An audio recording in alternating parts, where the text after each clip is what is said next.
Init na init ka? Init na init ang baby Ivan, oh. Oh, electric fan. Electric fan.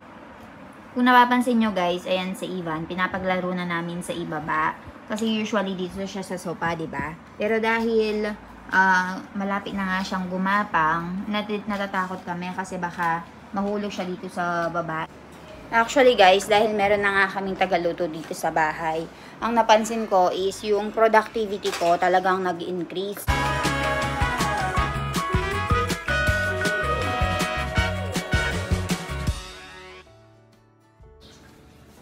Mommy, good morning. Good morning. Happy birthday. Thank you. Ay! Thank you.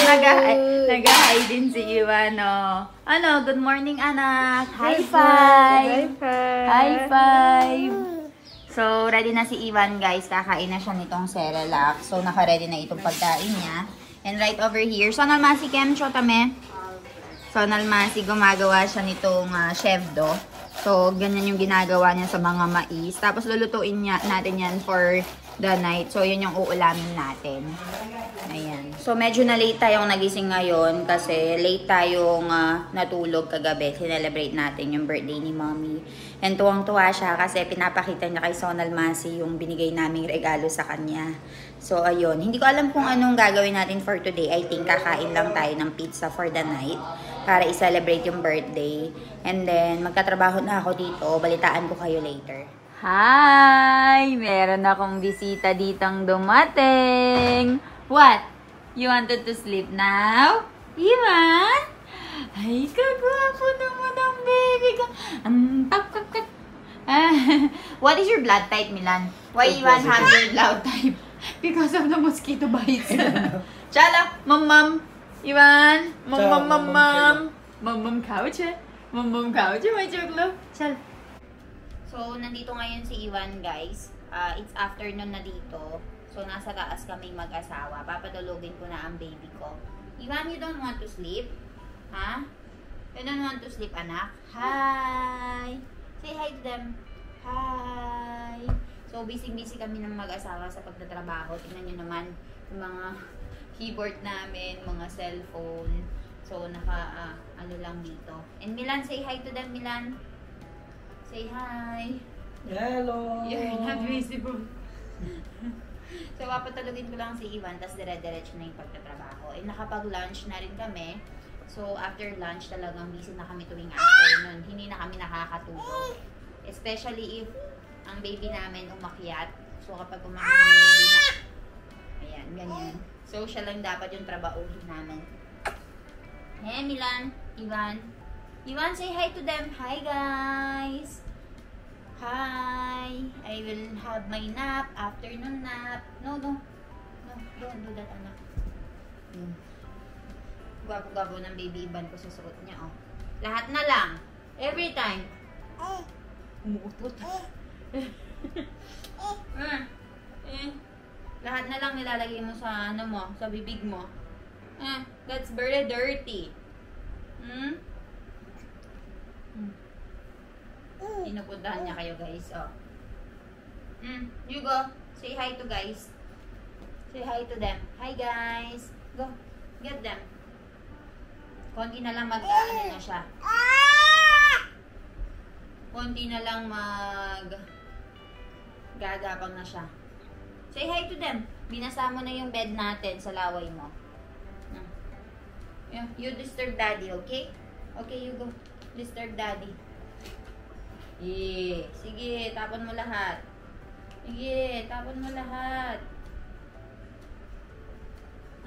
No. No touching, anak. This is mommy's items.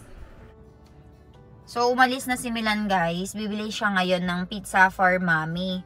Dahil nga birthday niya. And syempre dahil birthday girl, pagbibigyan natin yung gusto niya. Guys, so nandito kami ngayon sa may bilihan ng pizza. And kasama ko si baby Iwan. Ayan, natutulog siya. Ayan, kasi nag-iiyak siya dun sa bahay kasi umaalis kami. Si baby Iwan, nakakaano na siya, guys. Nagkakaroon na siya ng social separation ba yun? kapag nakikita niya na umaalis kami, sumasama na siya, nag-iiyak-iyak na. So, sinama namin dito since magta-take out lang kami ng pizza dahil nga birthday ngayon ni Mommy. So, syempre, bibili natin kung ano yung favorite niya, and favorite niya nga itong 7 cheese pizza na ito. So, ayun. And alam nyo ba guys, tuwang-tuwa si Bianan dun sa binigay ko sa kanyang bracelet. Pero maliit na bagay lang yun kasi deserve na deserve ng Bianan ko. Alam niyo naman na siya lagi yung nag-aantabay kay Ivan kapag busy ako sa pagtatrabaho. Tapos, yung pag-aalaga niya talaga. Sobrang bait ng Bianan ko. So, ayan, hintayin ko lang yung pizza. Pag pauwi namin sa bahay, balitaan ko kayo. Ayan, pababa na si Milan, guys. So, ngayon, uwi na tayo. Bili muna tayo ng Coca-Cola. Tapos, uwi na tayo para makakain na. Alabada, manggay do. Biju suche. Pizza. Ana biji ya? Garlic bread. Garlic bread. Mukida ni siya. Pachard. Samara favorite. Couscous to you. Ay, karo. Friday आणि Wednesday करो आणि शायद दररोज दर वक्त एव करो. Nasa taas na tayo ngayon guys and ready to sleep na. And sobrang tuwang-tuwa yung Bianan ko kasi binilhan natin siya ng pizza, diba? Actually, totoo niyan. Nakita nyo kaninang umaga si Sonal Masi is nagkukudkod ng mga mais. So, yung talagang ulam namin for today is mais na lalagyan lang nila ng mga masala. Pero, tinanong ko si Mami, Mami, birthday mo ngayon, sabi ko sa kanya, ano yung gusto mong kainin?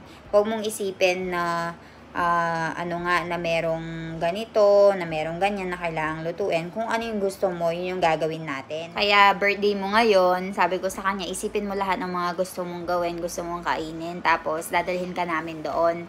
So, ang sabi niya nga, gusto niya nga daw kumain ng pizza, tapos pagkagabi, gusto niyang uminom ng soda.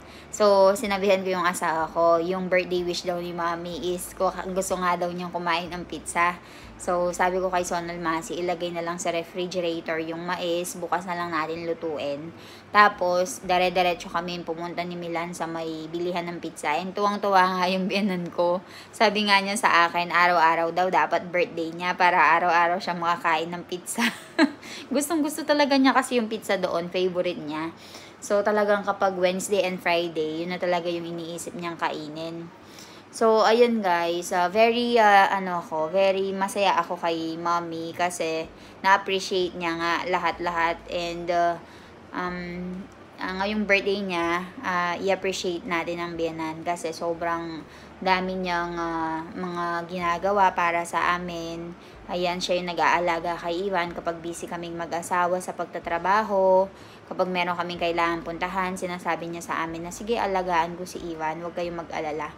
So, sa bahay lang siya noon kasama si Ivan. So, talagang mabait ang mga Bianan ko, kaya ang swerte ko. And meron nga nang babash sa akin na sunod-sunuran nga daw ako sa mga Bianan ko. Lagi ko daw kino-compromise yung mga gusto ko. Ayun nga, kinukumpara nila ako sa ibang Filipino-Indian na couple, ganyan. Bakit daw parang wala akong sariling desisyon? Hindi naman sa walang sariling desisyon. Iba yung nagko-kompromiso sa nagiging sunod-sunuran. Oo, actually, sumusunod ako sa kultura and ina-adjust ko nga. Kasi, we have to meet in the middle. Hindi naman pwedeng, hindi naman pwedeng tayo yung nagpunta sa bahay nila. Tayo yung nagpunta dito sa may India. Tayo yung magiging batas-batasan. And, tingnan nyo naman, yung relationship namin, very harmonious. Walang problema. Okay lang din naman ako. Okay lang din naman sila. So, ayun. So, para sa mga mag-aasawa ng mga Indians dyan, so, pag-isipan nyo muna. Kasi mahirap talaga. Kung hindi kayo yung tipo ng tao na hindi kayang mag-adjust sa mga bagay-bagay, pag-isipan nyo ng 10 beses kasi no matter what, kailangan nyo mag-adjust kahit sa isang bagay lang. Pero kung feeling nyo, gusto nyo kayo yung laging nasusunod, kayo yung laging batas, might as well convince your partner na kung idadala ka niya sa India, wag na lang. Sa Philippines na lang kayo magstay para ikaw yung batas. So, ganun yun guys. So, ayun. I'll see you all tomorrow. Kung napapansin nyo guys, ayan si Ivan, pinapaglaro na namin sa ibaba. Kasi usually dito siya sa sopa, diba? Pero dahil malapit na nga siyang gumapang. Natatakot kami kasi baka mahulog siya dito sa baba and very dangerous. Mommy, ave hapra namu kene sopa. Parijay pachi. Kangguta chalo ano netle. Chalo taigi ang guta. અને જોડ નીચે બેહવા વાળું કોઈ જોવે ને એ જ ને આ નીચે વાંધો ના આવે છૂટા રમવાનો કોને જોડે એ જ ને છૂટા રમવાનું એટલે વાંધો ના આવે. So ayan guys, naglalaro siya ngayon, no? What is wrong with you?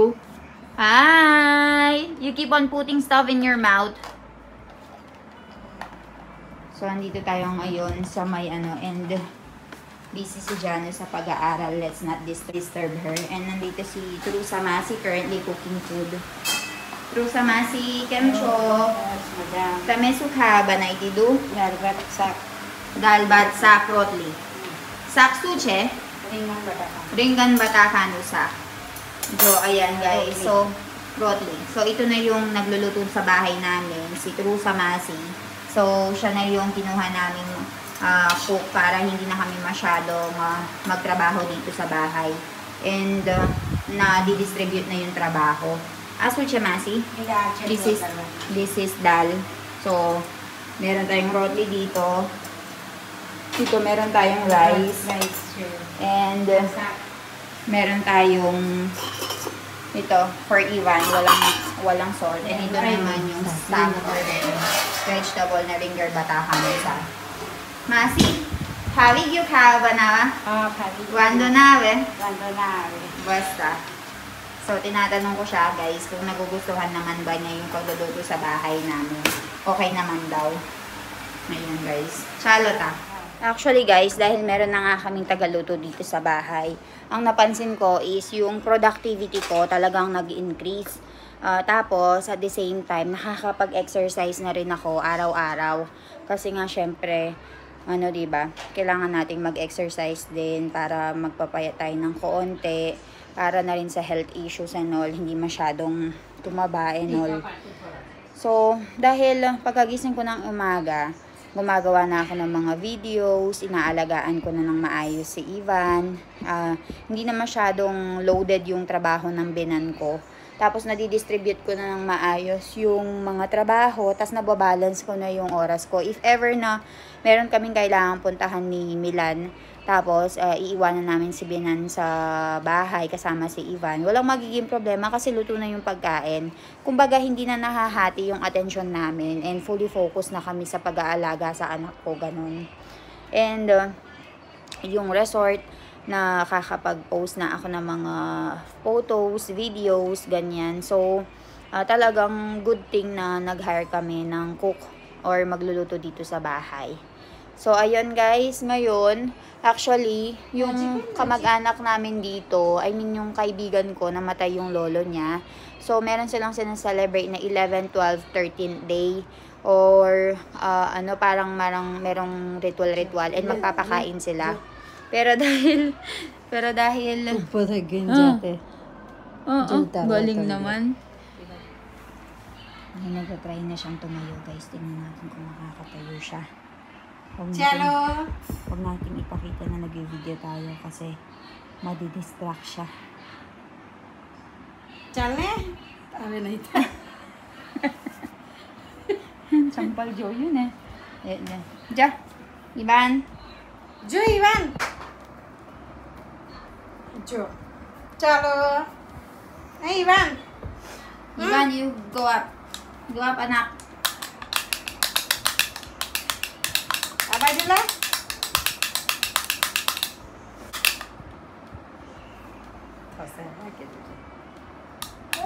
Chalo, chalo. Ale pokok.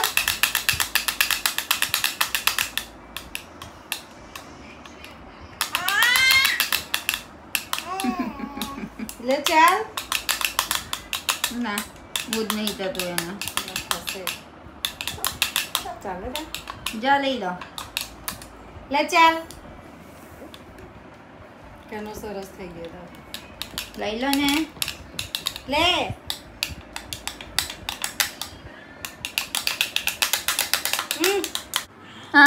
init na init ka? Init na init ang baby Ivan, oh. Oh, electric fan. Electric fan. Yeah. Sobrang init dito ngayon sa India, guys. O, kaya nilalabas na natin itong maliit na electric fan for baby Ivan. Ayan. Oh, sige, sirain mo. Walang makikitang ganyan dito. Ah, nasa village tayo, anak. Okay. Very good. Ingay mo?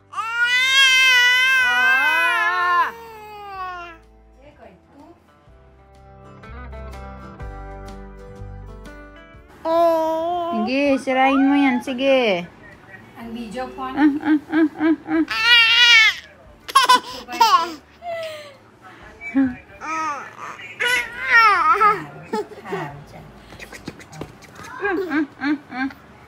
And lumulutos na yung isang ngipin ni Ivan, guys, sa taas, oh. Ang likot mo, anak. Lumulusot na yung ngipin niyang isa. Ivan, let me see. Let me see. Hello.